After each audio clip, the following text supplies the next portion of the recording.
Fresh ওয়াটারের সৌজন্যে ঈদযাত্রায় ঘরে ফেরার খবর।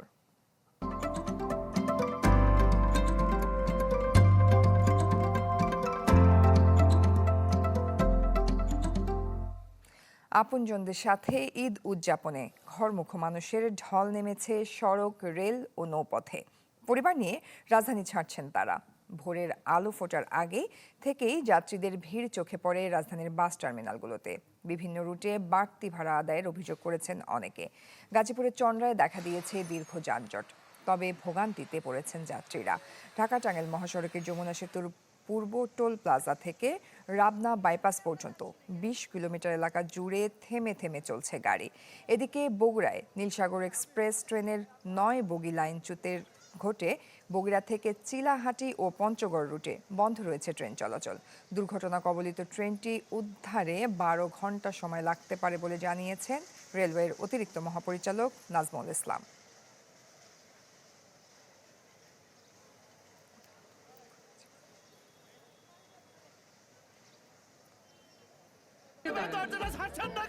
আমি কি কিছু ধরেছি নাকি? আপুটা আপনাকে চেক আউট করছে, জাস্ট কুল থাকুন। দর্শক, ঈদযাত্রার খবরাখবর জানতে এই মুহূর্তে রাজধানীর কমলাপুর থেকে এবং গাজীপুর থেকে যুক্ত হয়েছেন আমাদের সহকর্মীরা। শুরুতে আমরা চলে যাচ্ছি কমলাপুরে, সেখানে রয়েছেন আমাদের সহকর্মী আহমেদ সোহাগকে আমরা দেখতে পাচ্ছি। সোহাগ, এই যে বগুড়ায় যে ট্রেন দুর্ঘটনা ঘটেছে সেই কারণে কোনো রকম শিডিউল বিপর্যয় হয়েছে কিনা, সব মিলিয়ে যাত্রীদের কোনো রকম অভিযোগ আছে কিনা জানাবেন আমাদের। হ্যাঁ জয়ী, আজকের দিনের যে মূল যাত্রা, সে যাত্রা শুরু হয়েছে মাত্র কিছুক্ষণ আগে। ইতোমধ্যে ঢাকার থেকে দেশের বিভিন্ন গন্তব্যে প্রায় ৩টি আন্তনগর ট্রেন ছেড়ে গিয়েছে, আর সব মিলে মোট 5টি ট্রেন ছেড়ে গিয়েছে। যেই সমস্ত ট্রেনগুলো কমলাপুর স্টেশন ছেড়েছে সেগুলো এখনও পর্যন্ত তেমন কোনো শিডিউল বিপর্যয় হয়নি। তবে যেহেতু উত্তরবঙ্গগামী যে সকল ট্রেনগুলো রয়েছে, বিশেষ করে নীলসাগর এক্সপ্রেস সহ অন্যান্য যে ট্রেনগুলো রয়েছে, সেখানে গতকাল লাইনচ্যুত হয়ে 9টি বগি পড়ে গিয়ে সেখানে একটি বড় ধরনের হতাহত ঘটনা ঘটেছে। যেখান থেকে আসলে গতকালই রেল কর্তৃপক্ষ থেকে আমাদেরকে জানানো হয়েছিল যে আজকের যে রেলের শিডিউল সেটা কিছুটা বিপর্যয় হবে, যেগুলো আসলে উত্তরবঙ্গগামী অর্থাৎ নীলসাগর এক্সপ্রেস সহ অন্যান্য যেগুলো ওই বগুড়া হয়ে চলাচল করবে। এছাড়া তেমন কোনো সারা দেশে শিডিউল বিপর্যয় হবে না বলেই তারা আমাদেরকে জানিয়েছেন। আজকে সকালে আমরা এখানে এসেছি, সকাল থেকে দেখতে পাচ্ছি এবার কিন্তু ঈদযাত্রাটা আজকে বলা যায়, আনুষ্ঠানিকভাবে বলা যায় আজকে শেষ দিন। এরপরে আগামীকাল হয়তোবা কিছু মানুষ যাবে, তবে আজকে এখানে প্রচুর মানুষ রয়েছে। পুরো রেল প্ল্যাটফর্ম যে আছে, পুরো সবগুলো প্ল্যাটফর্ম ভরা। যেহেতু এখনও পর্যন্ত আমরা দেখতে পাচ্ছি সকাল 7টায় সোনার বাংলা এক্সপ্রেস যেটা আছে চট্টগ্রামের উদ্দেশ্যে ছেড়ে যাবে, সেটা ছেড়ে যাওয়ার কথা, এবং 11 সিন্ধু যেটা ময়মনসিংহের উদ্দেশ্যে ছেড়ে যাওয়ার কথা, কিশোরগঞ্জের উদ্দেশ্যে সেটা ছেড়ে যাবে, তিস্তা এক্সপ্রেস ছেড়ে যাবে।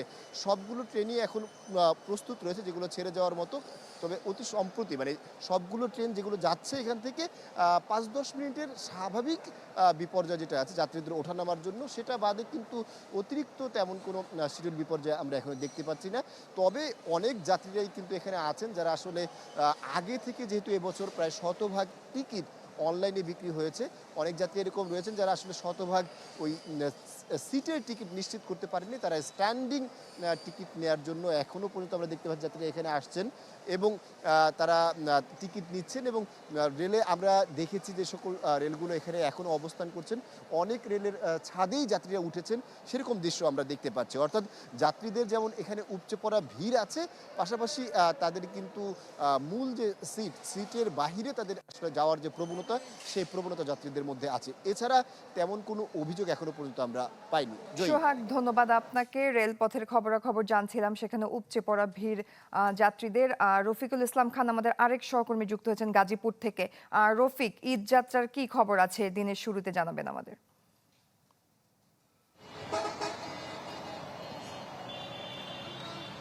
জয়ী ঈদ যাত্রার ভয়াবহ যানজটের কবলে পড়েছে দেশের উত্তর পশ্চিমাঞ্চলের মানুষ। আপনাকে যদি একটু দেখাই, আমি রয়েছি এই মুহূর্তে ঢাকা টাঙ্গাইল মহাসড়কের মৌচাক এলাকাতে, অর্থাৎ যে গাড়িগুলো আপনি দেখছেন সেই গাড়িগুলো কিন্তু গতকাল বিকেলে আসলে রওনা দিয়েছিল তাদের গন্তব্যস্থলে পৌঁছানোর জন্য। আপনাকে যদি একটু জানিয়ে রাখি, ঢাকা টাঙ্গাইল মহাসড়কের এই মুহূর্তে আসলে খারাজুরা থেকে গাজীপুর পর্যন্ত প্রায় 18 কিলোমিটার জুড়ে কিন্তু লম্বা লাইন রয়েছে। এছাড়া চন্দ্রা নবীনগর যে সড়ক রয়েছে সেই সড়কে কিন্তু 15 কিলোমিটার জুড়ে দীর্ঘ গাড়ির লাইন রয়েছে। তবে এই গাড়িগুলো পারাপারের জন্য আমরা যেটি দেখেছি, রাতে কিন্তু বেশ কয়েকবার পুলিশ একমুখী যান চলাচল শুরু করেছিল, অর্থাৎ কালিয়াকুর এলাকাতে ঢাকামুখী যান চলাচল বন্ধ করে দিয়ে শুধু যে সমস্ত গাড়ি দেশের উত্তরাঞ্চল অর্থাৎ পশ্চিমাঞ্চলে যাচ্ছে সেই গাড়িগুলো কিন্তু পার করেছে। তারপরেও কিন্তু লম্বা লাইন রয়েছে।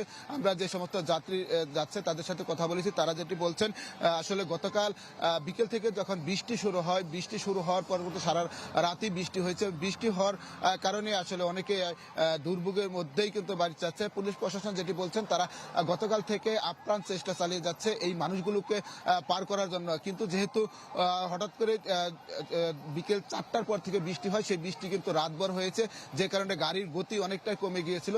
এই কারণে আসলে মূলত যে লম্বা লাইন এবং যানজট সেটি সৃষ্টি হয়েছে। তবে পুলিশ চেষ্টা করছে এই গাড়িগুলোকে চন্দ্রামুর পার করার জন্য। চন্দ্রামুর পার হয়ে যাওয়ার পর কিন্তু আর কোনো গাড়িকে থামতে হচ্ছে না, অর্থাৎ অনায়াসে যেতে পারছে।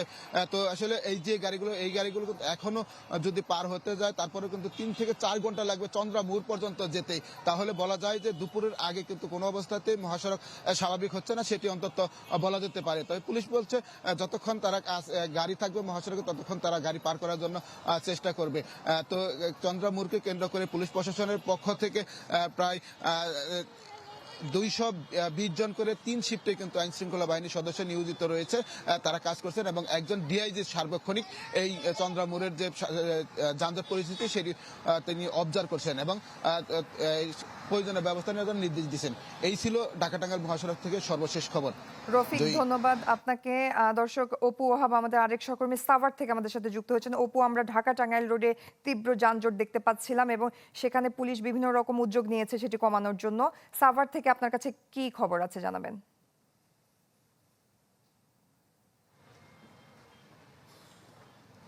জয়ী, সাভার শিল্পাঞ্চল থেকে কিন্তু গতকালই ছুটি হয়ে গেছে, এই জন্য গতকাল রাতভর কিন্তু মানুষ যাতায়াত করেছে। দেশের বিভিন্ন গন্তব্যের উদ্দেশ্যে তারা চলে গেছে, বের হয়ে গেছে।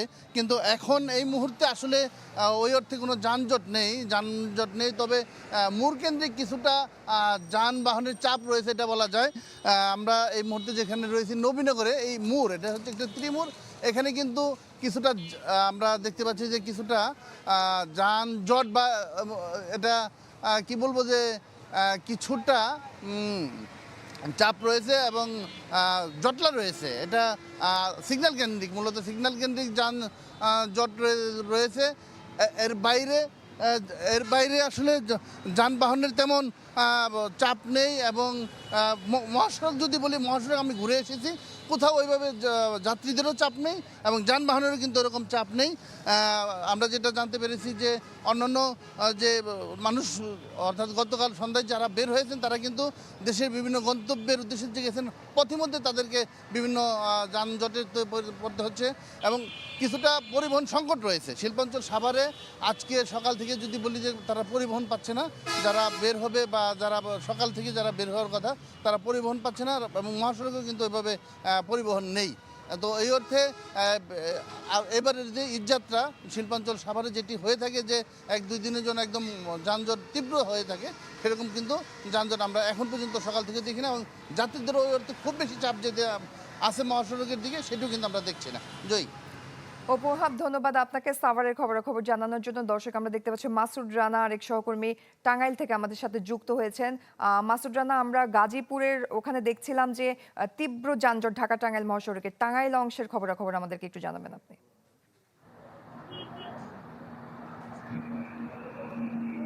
জয়ী, আমি মূলত যে অংশে রয়েছে এটি ঢাকা টাঙ্গাইল যমুনা সেতু মহাসড়কের পৌলি এলাকায়।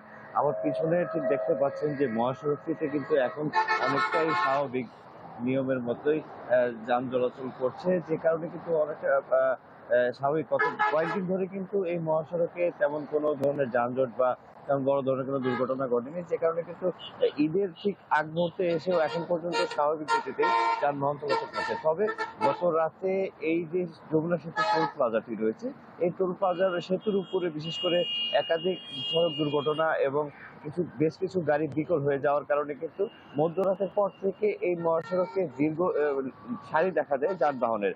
এছাড়াও আজকে ভোর রাত পর্যন্ত কিন্তু এই যমুনা সেতু থেকে শহরের রাবনা বাইপাস এলাকা পর্যন্ত প্রায় 20 কিলোমিটার এলাকা জুড়ে ধীর গতি দেখা দেয়। পরবর্তীতে এটি আস্তে আস্তে স্বাভাবিক হতে থাকে।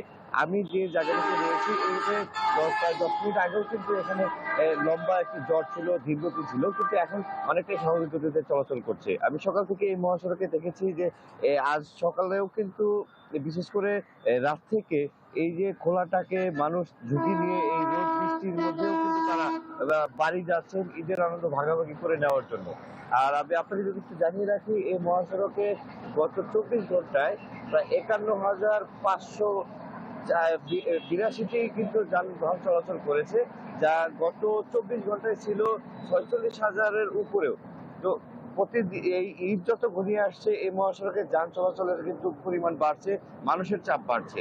এবং আজকেও কিন্তু গাজীপুর, সাভার সহ বেশ কয়েকটি জায়গায় এই যে এই পোশাক শ্রমিক কারখানাগুলো রয়েছে, সেগুলো ছুটি হওয়ার কথা রয়েছে। এবং আজকেও বেলা শেষ পর্যন্ত কিন্তু এই মহাসড়কে যানজট আরো বাড়তে পারে বলে জানিয়েছেন সংশ্লিষ্ট কর্তৃপক্ষ। এছাড়াও আমি টাঙ্গাইলের যে পুলিশ সুপার রয়েছেন, জেলা প্রশাসন রয়েছেন, তাদের সাথে কথা বলেছি। তারা জানিয়েছেন এই মহাসড়কে এলাঙ্গা থেকে যমুনা সেতু পর্যন্ত বিশেষ করে 14 কিলোমিটার এলাকা জুড়ে যে মহাসড়ক উন্নয়ন প্রকল্পের কাজ চলমান রয়েছে, সেটি কিন্তু অনেকটাই এই 14 কিলোমিটার অংশে অনেকটা ধীরগতি দেখা দেয়। তবে এখন পর্যন্ত এটি নিয়ে তেমন কোনো সমস্যা হয়নি। এই ছিল টাঙ্গাইলের সর্বশেষ তথ্য। জয়ী, ধন্যবাদ মাসুদ রানা আপনাকে।